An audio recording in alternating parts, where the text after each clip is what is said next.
Smartphone Android terbaru yang harganya cuma 1,3 jutaan, namun desain dan speknya tampil menawan. Di video kali ini bukan sekedar review ya kawan, tapi kita cek yuk kok bisa harganya jauh di atas spek yang ditawarkan. Dan biar gak kelamaan, yuk langsung kita mulai aja ya teman.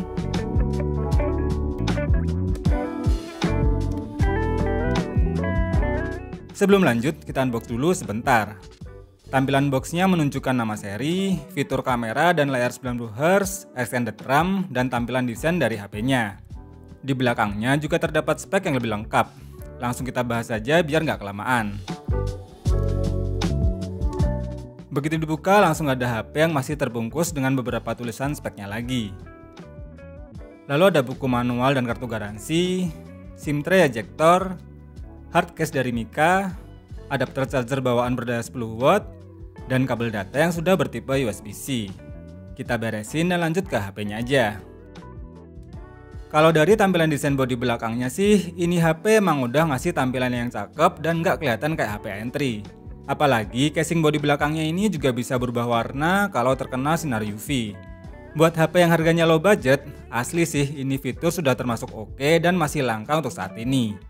Tapi kalau udah lihat bagian layarnya, baru udah kelihatan nih kalau HP ini memang HP entry yang masih pakai desain layar poni dan dagu yang masih rada tebal. Tingkat kecerahannya pun tergolong kurang, meski untuk ketajaman resolusi SD Plus-nya masih bisa dimaklumi. Auto refresh rate 90Hz-nya pun juga jadi nilai lebih, tapi minusnya lagi HP ini malah nggak ada auto brightness-nya. Overall untuk kualitas layarnya sih emang udah oke, kalau cuma untuk kebutuhan daily yang standar. Tapi rada kaget sih waktu muter video YouTube, ternyata HP ini support konten HDR loh guys.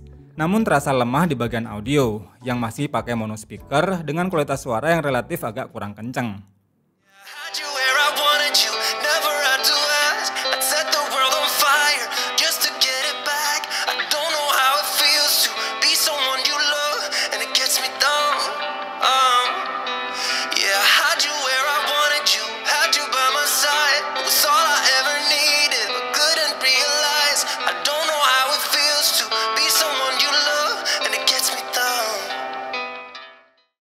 Di bagian kameranya pun HP ini sudah membenamkan sensor kamera utama sebesar 50MP yang didukung lensa kedua untuk bagian AI kameranya.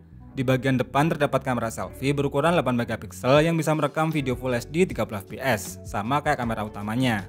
Asal dalam kondisi cukup cahaya, overall hasil jepretannya tidak begitu mengecewakan. Pokoknya kalau udah inget harganya, hasil foto atau videonya masih termasuk kelasnya entry untuk saat ini. Welfare, medical, healthcare, living in the hood is hell here, hell yeah. I'm saying just because. Love. I watched my mama and my daddy struggle with the bottle. I watched my cousins and my brother banged out full throttle. Driver's seat, we bout that action, we ain't sitting idle. And even when they melanated, niggas still a rival. I ain't about killing niggas, but I'm about survival. And we be praying to the Lord, but still ain't read the Bible. And put that pedal to the floor with a savage title. Hope we don't crash out. Shawty out, seeking attention, she got her ass out. BBL, scheming on niggas, she in her bag now. Niggas thirsty, they tryna fuck, they pull the cash out. Prostituting, carrying trauma, but they didn't ask how. Yeah. Cause we been coming from welfare. Hai guys, sekarang aku lagi jalan menuju studio. Dan untuk kamera depannya aku set maksimal di 1080p. Karena aku di samping jalan persis, semoga suaraku kedengaran jelas ya. Nah habis ini ada mobil lewat, suaraku tetap kedengaran apa? Ditenagai chipset Unisoc Tiger T606 yang menggunakan GPU Mali G57, RAM 8/8GB dan ROM 128GB, performa HP ini juga sudah termasuk ngebut untuk sebuah HP entry saat ini. Terlihat dari pengetesan AnTuTu versi 10-nya aja bisa mendapatkan skor mencapai 250 ribuan. Lalu skor Geekbench 6 testnya pun punya skor yang terbilang lumayan. 3D Mark pada mode Wildlife Stress Test juga punya tingkat kestabilan yang oke juga. Dan berikut adalah real performanya buat kinerja yang berat alias kalau buat main game SD. Game Mobile Legends bisa dapetin settingan rata kanan di mode high untuk FPS dan grafisnya. Namun kita tes pada mode low smooth aja biar gameplaynya jadi terasa lebih optimal dan minim terasa frame drop. Overall buat main game MOBA, jelas ITL S23 ini masih bisa diandalkan. Asal nggak dipaksa pakai rata kanan, gameplaynya masih terasa cukup smooth. Walaupun untuk touchscreen-nya terasa kurang responsif dengan kontrol analog yang perlu penyesuaian. Game PUBG Mobile bisa dapetin settingan SD High atau Smooth Ultra. Dan saat dites pakai settingan Smooth Ultra, gameplaynya sih emang terasa smooth dan minim terasa frame drop. Tapi kalau settingan gyronya di set ke always on, maka jadi terasa kayak gempa bumi dan getar-getar gitu layarnya. Jadi lebih nyaman untuk player non-gyro atau gyronya di offin sekalian ya guys. Untuk suhu panasnya terasa normal dan tidak terasa overheat sama sekali. Buat casual player sih jelas masih oke untuk bermain menggunakan HP ini. Terakhir game yang paling menyiksa yaitu Genshin Impact. Kalau settingan defaultnya udah di lowest, namun saya coba mainkan pada settingan rata kiri dengan mode 60 fps. Awalnya sih cukup terasa frame drop saat awal game dimulai, namun lama-kelamaan malah jadi lebih stabil dan minim terasa frame drop. Kalau mau lebih enak sih, jelas pakai settingan defaultnya aja atau rata kiri dengan mode 30 fps saja. Biar HP-nya nggak cepet demam alias jadi overheat saat memainkan game ini dalam waktu yang lama.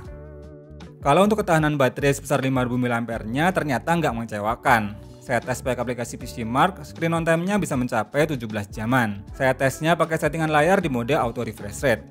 Walaupun untuk pengisian dayanya butuh waktu yang lumayan lama, tapi tetap terbayar dengan ketahanan baterainya yang tergolong awet untuk daily use yang standar. Untuk kelengkapan sensornya pun cuma ada 3 sensor yang absen, dan untuk sensor gyronya juga masih pakai software. Tapi untuk sensor set fingerprint-nya juga punya respon yang cepat dengan tingkat akurasi yang bagus. Selain itu masih ada fitur face unlock agar lebih terlihat kekinian. Kesimpulannya untuk HP bermemori 8/128GB, layar 90Hz, punya fitur backcase yang bisa berubah warna, dengan harga di bawah 1,5 juta, jelas itel S23 ini menarik banget buat yang mencari HP low budget tapi speknya masih oke banget. Beberapa minus di HP ini jelas bakal bisa dimaklumi, berkat harganya yang sudah ramah banget di kantong untuk saat ini. Coba deh kalau HP ini dikeluarkan brand lain yang lebih punya nama, pastinya harganya bakal di atas 2 jutaan. Jadi tahu kan kenapa HP ini jadi terlihat murah, meskipun spek dan fiturnya masih terasa mewah untuk sebuah HP entry.